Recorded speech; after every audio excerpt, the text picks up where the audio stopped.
নমস্কার দর্শক বন্ধুরা, বাংলা সিরিয়াল সমাচারে তোমাদের স্বাগত জানাই। অনুরাগের ছোঁয়ার এক নতুন পর্ব নিয়ে আমি তোমাদের কাছে আজকে চলে এসেছি। তো চলো দেখে নিই আজকে কি হতে চলেছে। সূর্য দীপাকে প্রশ্ন করতেই থাকে যে আপনি কি ওদের মা? ওদের বাবা কোথায়? এত ইরেসপন্সিবল কি করে হতে পারেন আপনারা? ওদের বাবা কোথায়? দীপা বলে উনি নিজের মতো করে আছেন, আমাদের চিনতে পারেন না, ওনার কিছু মনেই পড়ে না। তখন সূর্য বলে বাহ, খুব সুন্দর, আপনি আর আপনার হাজব্যান্ড তো একই দেখছি, আপনি কি করে আপনার বাচ্চাদের হাত ছেড়ে দিয়েছেন? সূর্য খুব রেগে যায়, রেগে গিয়ে দীপার সাথে চিৎকার করে কথা বলতে থাকে। সূর্যের বাবা বলে তুই কি করছিস এটা, এবার থাম। সূর্য বলে না বাবা, ওনাকে শুনতেই হবে। আজকে এই বাচ্চা দুটো আমার মায়ের কাছে এসেছে, তাই ওরা সেফ। ওরা যদি অন্য কারোর হাতে পড়ে যেত, ওদের যদি দুটো চকলেট দিয়ে খারাপ উদ্দেশ্য নিয়ে ওদেরকে কিডন্যাপ করে নিয়ে যাওয়া হতো, তখন কি করতেন আপনারা? তখন ভালো লাগতো তো? আপনাদের লজ্জা করে না? আপনারা কেমন বাবা মা হয়েছেন? বাচ্চাদের কেয়ার করতে পারেন না? আপনারা কিসের বাবা মা? ছে! দীপা চুপ করে দাঁড়িয়ে সবটা শুনতে থাকে আর কাঁদতে থাকে। রূপা তখন বলে এমন করে বলো না বাড়ি, রূপার মা খুব ভালো, রূপা আর হিংসুকুটির জন্য সব করে। সোনা তখন বলে নিজের জন্য মা কিছুই করে না, বলেও না। সূর্য ওদের কথা শুনে বলে দেখুন কত ভালো ওরা, আপনারা ওদের হাত ছেড়ে দিয়েছেন, তবুও ওরা আপনারই কথা বলে যাচ্ছে। দীপা তখন সবটা শুনতে থাকে আর মনে মনে ভাবতে থাকে আপনি সব ভুলে গেলেও পিতৃত্বের টানটা ভোলেননি ডাক্তারবাবু। এটা সূর্য সেনগুপ্ত নয়, এটা সোনারূপার বাবা বলছে। আমার মেয়েদের বাবা আছে, সে পুরোপুরি নিজেকে ভুলে যায়নি, উনি আছেন। সূর্য বলে কি হলো, আপনি চুপ করে আছেন কেন? আমার কথাগুলো কি আপনার কানে যাচ্ছে না? আমার কথাগুলো কি আপনার কাছে এমডির লেকচার বলে মনে হচ্ছে? তখন দীপা বলে সূর্য বলে না মানে আসলে এটা আবার কি কথা, না মানে? সূর্যের বাবা বলে থাম, তুই এভাবে কথা বলিস না। আসলে কি বলতো, এটা ভাগ্য ছাড়া কিছুই না। এই ফুলের মতো দুটো বাচ্চা দুটোকে ছেড়ে ওর মা সারাদিন কাজ খুঁজতে বেরিয়ে যায়, বাচ্চা দুটো কিছুই জানতে পারে না। আমি হঠাৎই রাস্তায় দেখতে পেলাম ওকে, তাই নিয়ে এলাম। সূর্য এটা শুনে খুব খারাপ লাগে আর তখন দীপাকে বলে ও সরি, আমি আসলে বুঝতে পারিনি, একটু বেশি হয়তো আপনাকে বলে ফেলেছিলাম, কিন্তু মনে কিছু করবেন না। দেখুন তাই বলে আপনাকেও তো এই ব্যাপারটা দেখতে হবে না। আচ্ছা, আত্মীয় স্বজন পাড়া প্রতিবেশী কেউই কি নেই আপনার? দীপা তখন চুপ করে থাকে। তখন লাবণ্য বলে না না, আছে তো, সবাই আছে। তখন সূর্য শেফালিকে বলে বাচ্চা দুটোকে নিয়ে ঘরে যাও। তখন শেফালি বাচ্চা দুটোকে নিয়ে ঘরে যায়। আর সূর্য বলে how disgusting is that, I can't understand. আমার মনে হচ্ছিল প্রথমে খারাপ, কিন্তু আচ্ছা বাই দ্য ওয়ে, আপনি মাথায় ঘোমটা টেনে যাচ্ছেন কেন বলুন তো? ও আচ্ছা, বুঝেছি, আমার মায়ের কালো রং পছন্দ নয় তাই? তখন লাবণ্য বলে হ্যাঁ, বুঝতেই তো পারছো, এরকম মেয়েদের আমি কিভাবে মেনে নেব? তখন সূর্যের বাবা বলে কেন কেন মেনে নেবে না কেন? ঠাকুর তো সবাইকে একই রক্ত দিয়ে পাঠিয়েছেন, আর সবার গায়ের রং তো এক নয়, ঠাকুর তো এইভাবেই করেছেন সবাইকে, তাহলে তুমি কেন মেনে নিতে পারবে না? এইভাবেই সূর্যের সামনে নাটক করতে থাকে সূর্যের বাবা মা। লাবণ্য মনে মনে ভাবতে থাকে হে ভগবান, আমার এরকম কথা বলা উচিত নয়, আমার লজ্জা করছে এরকম বলার জন্য, আমি আগে এরকম কত ভাবতাম, ছি ছি ভগবান, আমায় ক্ষমা করো। আর বলে শোনো শোনো মেয়ে, তুমি কিন্তু আমার সামনে কখনো আর ঘোমটা খুলবে না, ঠিক আছে? আমি যেন তোমার মুখ না দেখি। আর আবারও লাবণ্য মনে মনে ভাবতে থাকে হে ঈশ্বর, তুমি আমায় ক্ষমা করে দিও, আমি আজকে যা বলছি সব পাপ আর সব ভুল, তবুও তুমি আমায় ক্ষমা করে দিও, আমি আমার ছেলের জন্য বাধ্য হয়ে এটা বলছি।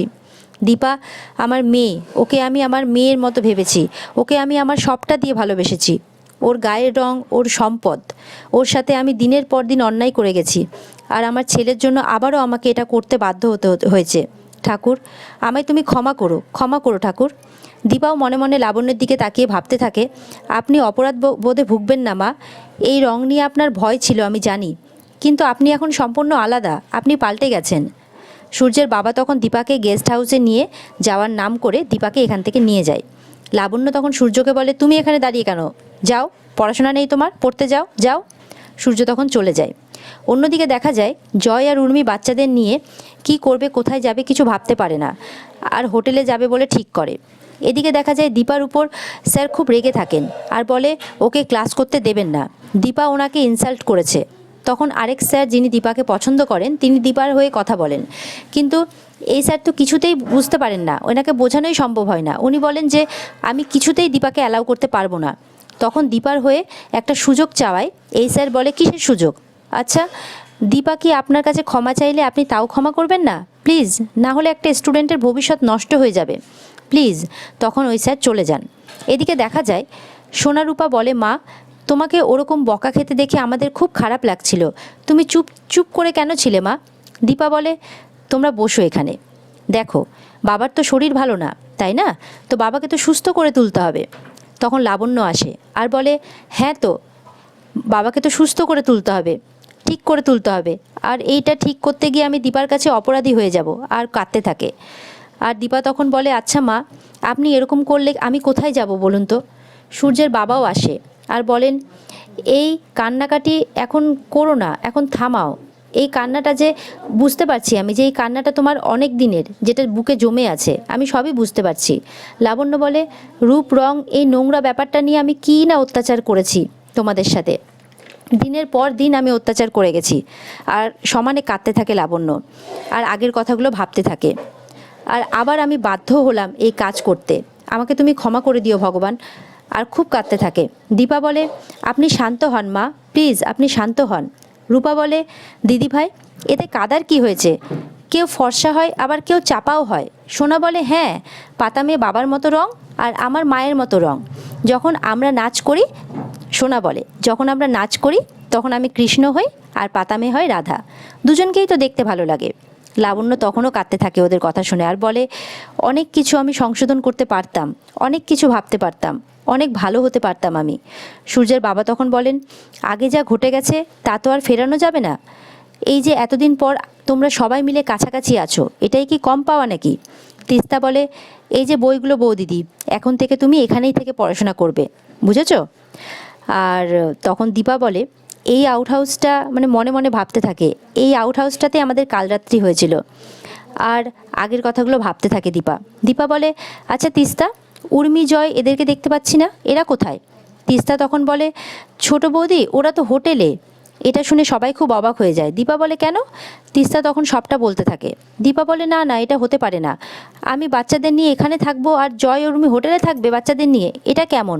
ওরা এইভাবে অনাথ হয়ে যাবে, এটা কিছুতেই হতে পারে না। সূর্যের বাবা তখন বলে, তাহলে উপায়? দীপা বলে, বাবা, ওরা বিনা অপরাধে শাস্তি পাবে, এটা কিছুতেই হতে পারে না, কিছু একটা করতে হবে, আমি ওদের যেভাবেই হোক ফিরিয়ে নিয়ে আসব। খেলা যখন একবার শুরু হয়েছে তখন সব কিছুর জন্য আমাদের প্রস্তুত থাকতে হবে। লাবণ্য বলে, তাহলে কি করবে? দীপা তখন বলে, একটা উপায় আছে মা। তখন দীপা একজনকে ফোন করে আর বলে, দিদি ভাই, তোমাকে আমাকে একটু সাহায্য করতে হবে। দীপা তখন জয় আর উর্মির কাছে চলে যায়, সাথে তিস্তাও যায়, কাকাইও যায়। ওরা সবাই মিলে একটা প্ল্যান করে। তখন জয় আর জয়ের কাছে গিয়ে উর্মিকে একটা ড্রেস দেয়, দিয়ে বলে, যা বোন, তাড়াতাড়ি তৈরি হয়ে নে, আর যা বলছি তাই করবি, ঠিক আছে? আর যা বলেছিলাম মনে আছে তো?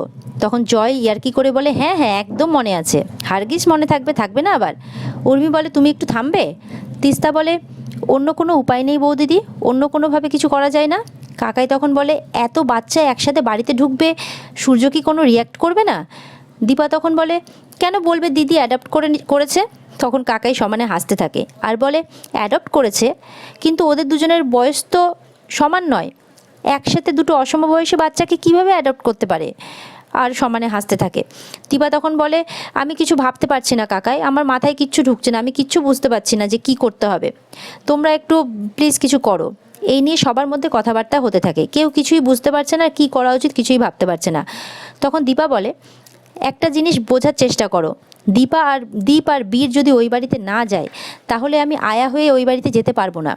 ডাক্তারবাবু তো শুধু জানেন যে আমি সোনারূপার মা, ওই বাড়িতে যাই শুধুমাত্র ওদেরকে নিয়ে আসতে, কোনো উপায় নেই, আমাকে যে পার্মানেন্টলি ওই বাড়িতে যাওয়ার ব্যবস্থা একটা করতেই হবে। বুনু, তুই এখনও দাঁড়িয়ে আছিস কেন? যা তাড়াতাড়ি তৈরি হয়ে নে, সোনারূপা ওই বাড়িতে আছে, ডাক্তারবাবুও আছেন, যদি ধরা পড়ে যায় তাহলে কি হবে বুঝতে পারছিস তো? যা তাড়াতাড়ি যা। আর এই নিয়ে দীপা খুব চিন্তায় পড়ে যায়, ওদিকে উর্মি চলে যায় তৈরি হতে। আর আজকের পর্ব এখানেই শেষ হয়ে যায়। তো বন্ধুরা, কেমন লাগলো তোমাদের আজকের পর্ব? আগামী পর্বে আবার দেখা হবে তোমাদের সাথে নতুন পর্ব নিয়ে। ততক্ষণের জন্য ভালো থাকবে, নমস্কার।